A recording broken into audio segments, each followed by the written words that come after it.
kada je Vaha bio rezerva kod Miljana Miljanića. Mene je zvao on, ali sam bio rezerva. Mene je zvao jer sam ja bio proglašen najboljim igračem Jugoslavije i tako. Igrao sve, kako se kaže, ove kvalifikacione utakmice pred svjetsko prvenstvo.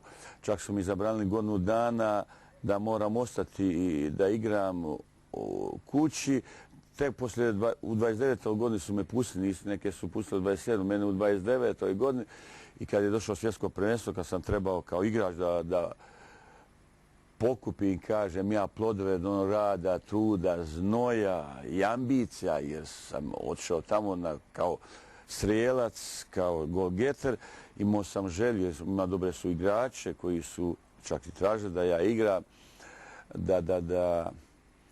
da završim kao najbolji strijelac, da ta selekcija, pošto je bila jednog kandidata, da ide daleko, čak do finala, da napravimo jedan veliki podvig. Ja sam bio tamo, iako svaku utakmicu ulazio u drugo poluvreme, a to je bolje da nisam ulazio, sam bio nikakvu motivaciju, bio sam frustriran i ono. Tako da je to bila jako velika jedna razočarenje.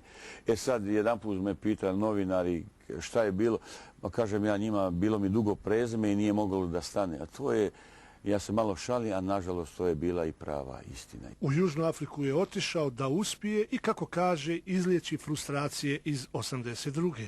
Dobio sam ponudu da treniram jednu selekciju koja je, kako kažem, imala šanse na svjetsko prvenstvo. Ja sam otišao u Afriku zbog toga.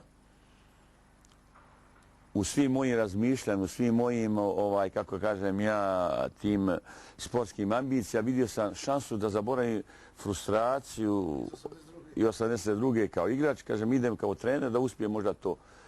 I odeš tamo u 22 mjeseca, ja sam računao preko 160.000 kilometara prešao.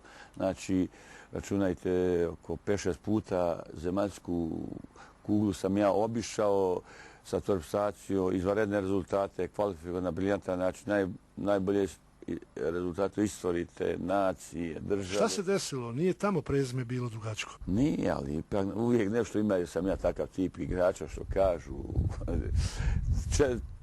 Često mi se događa u životu da dođem blizu nekog vrha i nešto se dogodi bizarno. Tu je bilo da šef države, tamo je fudbal nešto najvažnije i veće politike, religije, od svega. Trebali smo na tom Afričkom kupu da budemo prvaci jer se trebali da se dogode posle toga predsjednički izbori u kojem predsjednik trebao da, sadašnji predsjednik da bude raspiše te predsjedničke izbore i da vjerovatno da pobjedi i moja ambicija da se to dogodi. Imao sam i ja, dogodilo se nešto drugo, nismo pobjedili.